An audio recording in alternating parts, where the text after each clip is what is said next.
What up, Laker Nation? You're here with your boy Kareem. How y'all doing? Um, this video here is gonna hit me some. Brandon Ingram is one of my favorite players in the NBA, maybe the top two favorite players in the NBA. Big time Brandon Ingram fan. I like them. I like everything about his game. Big time. Like I was so happy when the Lakers drafted him. Big time fan. I always went the bat for him when people even saying Kuzma was better than him. People saying, oh, Tatum is better than him. I always went to bat for this guy and everything, right? And this gonna hit me. I gotta be honest. And I'm not just saying that. I'm not gonna say what I'm gonna say just because I'm not a prisoner of the moment. But I gotta say right now, Jason Tatum is a better player than Brandon Ingram. I have to say it, and it bothers me to say this because I've been going to war with this for years. And I say that, and I'm gonna break it down. Reason why I say that: talent-wise, Brandon Ingram better, better ball handler, better passer. Um, I think overall skill set, Brandon Ingram a better player. But the NBA, who's a better NBA player, I gotta say Jason Tatum. Because I watch and I break down. The reason why I say Jason Tatum, for one, I think Jason Tatum is easier to plug Jason Tatum into any lineup. Out of 30 teams in the NBA, you could just drop him off. If it's, let's say, a vacant small forward position open, you could drop him off for any team and he'll flourish.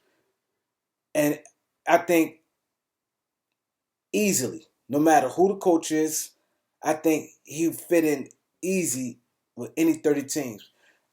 And what I said about Brandon Ingram, the reason why I say he'll struggle more, and I've been watching, Brandon Ingram kind of need, well, ain't no kind of, he need the ball in his hands more so than Jason Tatum. Jason Tatum can play with a pure point guard, and he don't have to have the ball in his hand. He could get it, and he'd make his move a little quicker. Brandon Ingram, at his best, if you looked at last year, the ball was in his hands more. It was out of Lonzo's hands. Zion ain't really had the ball in his hands. And Brandon Ingram flourished. This year, Zion got the ball in his hands a little more. And Lonzo, of course, he's the point guard he has, and then they still have that Bledsoe. So Ingram don't have the ball in his hands as far as playmaking. Not saying he's not getting his touches, but he had to basically get it and kind of like run the offense and then start making his move to be able to create or score whatever he's gonna do. And now it seems like to me, it seems like he's not mentally into it this year. I watch him, the body language I don't like. And Jason Tatum wants it more. He played with, see, I hate to, see, Hart is too, let me break this down. I always say Ingram got heart. It's not that he goes to the basket. It's not like he don't have heart. But Jason Tatum heart is more into the game. Like he's into, and I think more will to win. Jason Tatum has that more than Brandon Ingram.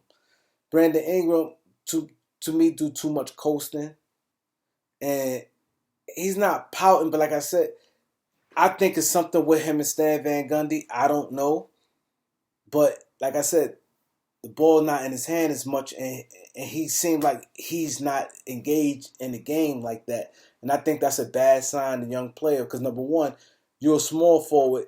It shouldn't be in your hand. It should be in Lonzo's hands. And I hate to say it, but even Eric Bledsoe before you, I can understand you may feel a little weight with Zion because he's a power forward, but I believe this year if a deal could come by, I believe New Orleans will probably make a deal for him because Now it's saying like the fit is not there. They're not winning games. And the games and stuff they playing, Lonzo is playing his ass off this year in Zion. And the way it looks that if he was to play good consistently and play good at the moments they need him to play good, New Orleans I think will win more. And I think he's kind of hurting them. I watch their games. He kind of hurting them when they need him to be that guy. He's not. And I think that he should learn to play off the ball a little more. That's why I said with Tatum, Tatum get the ball. He's not bringing the ball up. He get it on the wing. He hold it. He do a little ISO. He's gonna shoot the jumper and make 1-2 bounces. He's shooting. And it's like real easy. And like I said, he seemed like his will to win is a little more stronger than what Brandon Ingram is. So I gotta say right now, you know what I mean? It definitely pains me to say this because I've been hearing shit from all the time Tatum been in the league, and you know I've been battling, supporting Ingram against Kuzma when people were saying Kuzma is better than him, and then people saying Tatum. I've been doing it, but Ingram, I just don't like his body language. And another thing, Tatum seems like he wants to be a superstar in this league. He carries himself like that. He do the little things. He seemed like, not that you have to mingle with guys, but he seemed like he a little more. Guys on other teams, like they respect Tatum a lot. Like I watched them like after the game, they run to him like, and they always like leave a comment. Like the opponents, the star player on the other team always got something positive to say about him. Even if he's not having a big time game, they say it, and it's like his name get mentioned all the time. He do little press runs. He in commercials.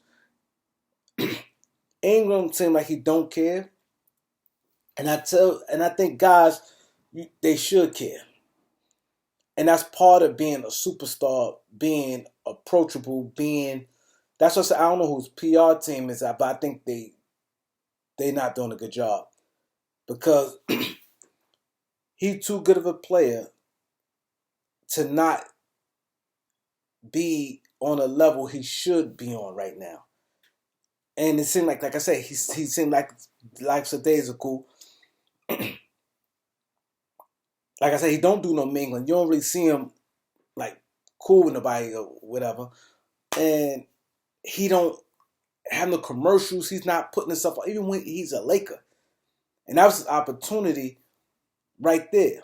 And he mainly known, his name came big by being on the Lakers. Now, had he been on New Orleans his whole career, he wouldn't be talked about as much as he was, and he didn't really talk about as much now. But he could be a bigger star if he carry himself and do the necessary things to be a star. The commercials, the little more approachable, little more camera friendly, and I think like that, he gonna leave a lot of money on the table. Like this day and age is about basketball, but also it's a major part of a business also because of so much money on the business side in the NBA opposed to years ago. Guys, years ago, it's about basketball. There's no social media, there's none of that. So it's strictly basketball. Now it's a business. Now if you like guys like LaMelo Ball, he gonna make a ton of money off the court. And Brandon Ingram, Jason Tatum's gonna make tons of money. He already got one commercial. He's on a big market with the Celtics, but he's gonna make more. He's gonna make more off the court also. So that's what I'm saying. You gotta be able to do both, and that's how you become a superstar when you're off the court presence. And sometimes when you have the off the court presence like that, it forces you to step up your game because now you putting yourself out there like, okay, I arrive, I'm a superstar. You putting yourself out there like that. It's like, and the thing gonna hurt him, Ingram, is the West is deep, and then if you nonchalant like that, and you just like lackadaisical, you don't make an all-star team. These coaches and fans and people vote, if they know you don't care, like Devin Booker, 2 or 3 straight years he complained that he was getting snubbed off the All-Star team, and he was pissed off behind that. Ingram feel like he wouldn't care. Then he's not in the big market, so if he don't make All-Star, it's like he won't say nothing. He don't have no social media presence, and I hate to say it because to me it's not all about that. But this day and age, and how money and things come along, and you just never know what can happen. The cost of living is much more expensive. Um, if you're an NBA player, I advise any NBA player try to make much money you can, because it's not guaranteed anything can happen. You could fall, you could get an injury, and never be the same. And then once your big contract run out, look at DeMarcus Cousins. Look at him. Like, so don't get lackadaisical because you think, oh, you good, and okay, you got a max contract. The 4 years go by fast. God forbid an injury, anything happen, and you nowhere near the same, and now you could be a minimum player. Now, but if you already established making big money outside off the court money for let's say in 4 years you had that contract. Now you put yourself in a much better financial situation. You got to be more approachable. You gotta. I don't know who is his PR team, but he don't do a good job at that. Like I say, you got to do extra, especially playing in New Orleans. Zion getting it. See, that's what hurt Lonzo too. Lonzo a little quiet, but Lonzo has a little more. You know, you could push Lonzo a little more. He a little more subtly more than Brandon Ingram. But like I said, I hate to say it, but Tatum is better than Ingram, and I say that because you could drop him off if a small forward position open in every team, 30 teams, and he could play with anybody. Any point guard, and he play and he fit in. Ingram, I think, has struggled be a little more because the ball in his hand. Same thing like when him and Bron when he was on the Lakers. He had a little more harder time playing with Bron, and then like I said, they had Lonzo and Rondo, and that's just what I got to say. That's it. Like, subscribe, peace.